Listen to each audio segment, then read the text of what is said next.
Assalamualaikum and greetings to all. My name is Jawati binti Johari and I'm from the Defence University of Malaysia located in Kuala Lumpur, Malaysia. And I'm here to share the story of my students who have to undergo online learning fully due to COVID-19.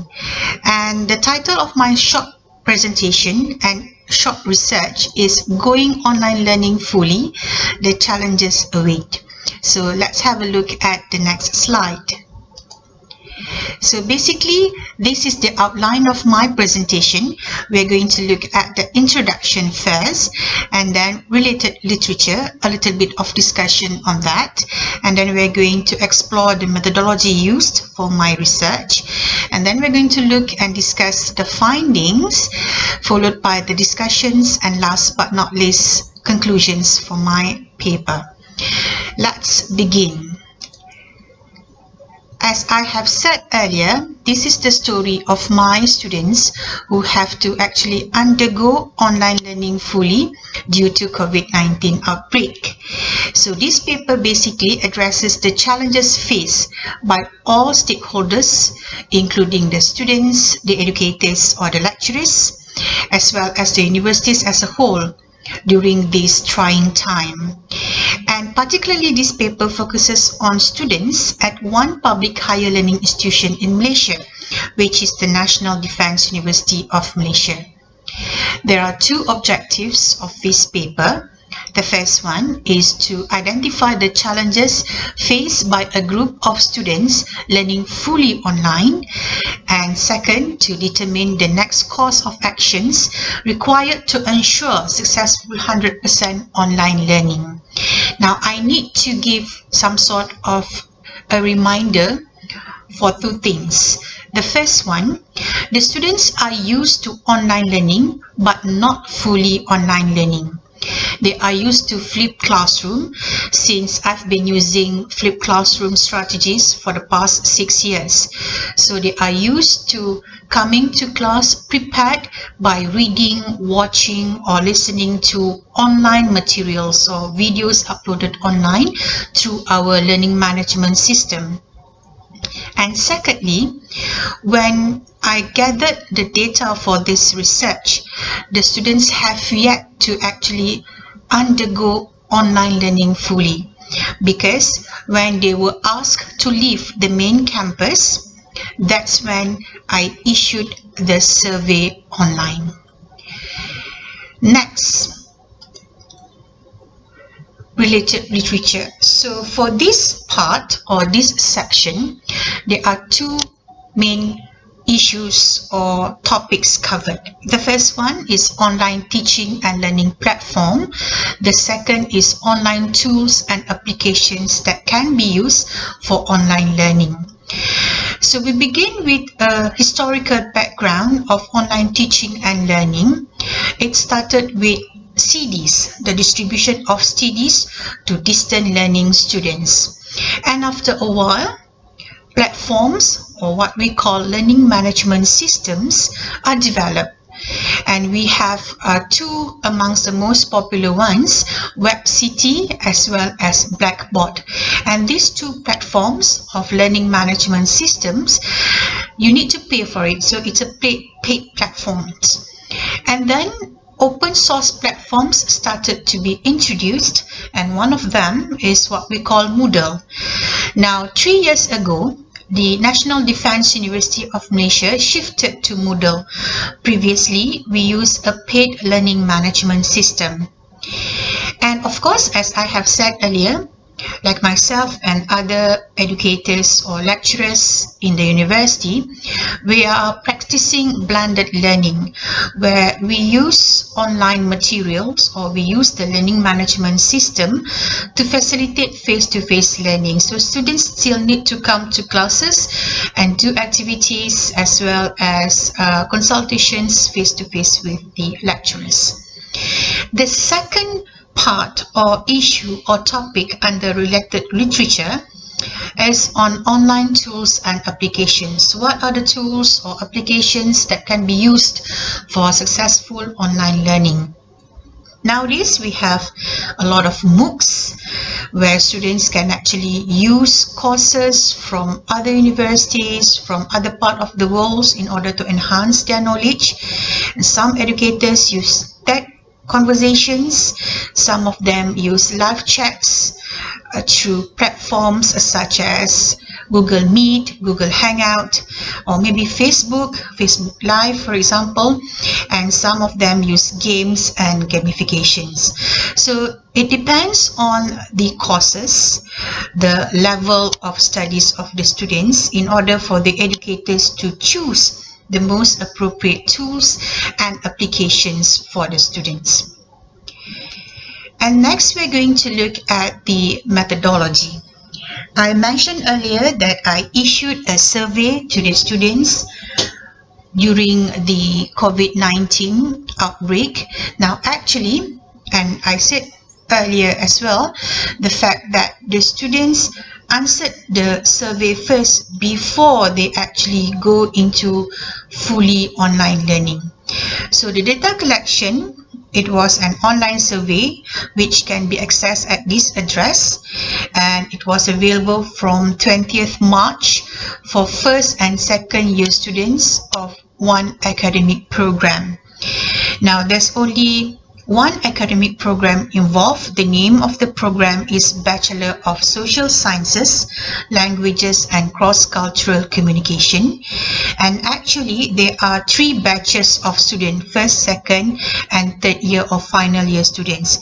But final year students were not involved since they were actually out of campus for their industrial attachment, so they did not have any classroom session or learning with the lecturers during the second semester of the academic year.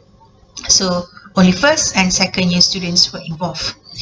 Items for the survey were adopted from a nationwide survey on students' readiness for online learning during the Movement Control Order. So in Malaysia, we call it Movement Control Order, and during this period, we are not allowed to go to schools, we are not allowed to go to universities, offices are shut down, businesses are closed down, etc., etc. There are basically 20 items for this survey, 3 sections divided into 3 sections, which are demographic information, readiness for online learning, and open comments that the student can share. And items are mostly category biased, and some of them are scale and close-ended items. Data analysis that I use, actually there's only frequency tables and graphs for percentage and figures. This is to suit the objectives, very straightforward objectives of the paper.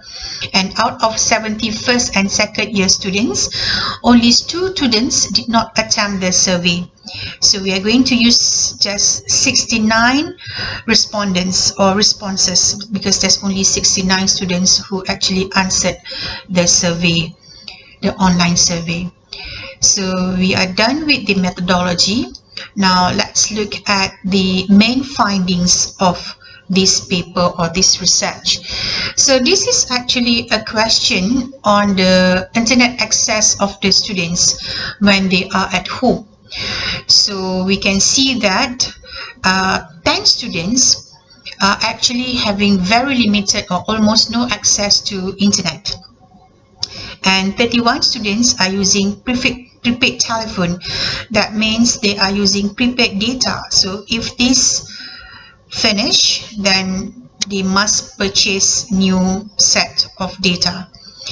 Some of them are also having digital subscription or broadband hotspot or broadband cable.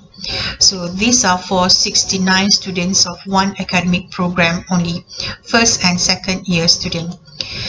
And then we have here preferences for learning. I believe that this question is very important because we want to see whether the students prefer online learning or face-to-face learning or blended learning, where they have the benefits of face-to-face and online learning. So 36 students, they prefer to have face-to-face, solid face-to-face learning. 4 students, they prefer to have online learning, and 29 students, they prefer to have blended learning, a combination of face-to-face and online learning. So this is very, very critical for our next discussion. So as I said earlier, the students answered the questionnaire without actually embarking first on the online learning, fully online learning or 100% online learning. So without knowing what to expect, the students were found to be mostly concerned about the access to the internet due to poor connection. And as we have seen in one of the graphs, 34 respondents were using prepaid line and 10 were hardly getting the access required for online learning. And there's this one item asked in the survey, asking the respondents whether they are ready for online learning. And despite having a higher percentage, 75.4% of the respondents who claim that they are ready for online learning, 24.6% argued that they were not ready because, number one, they feared of misunderstanding of the lessons, and second, they preferred to have face-to-face sessions and to learn with others physically. So this can be supported, of course, by the two graphs that we have seen earlier. This one here, the fact that students prefer face-to-face or blended learning, and then this one here, the issue of internet access. So supporting claims number 2 and 3, which are feared of misunderstanding and preferring to have face-to-face sessions, that's why I believe that students are actually reluctant simply because they are afraid of all this, the unknown, so to speak.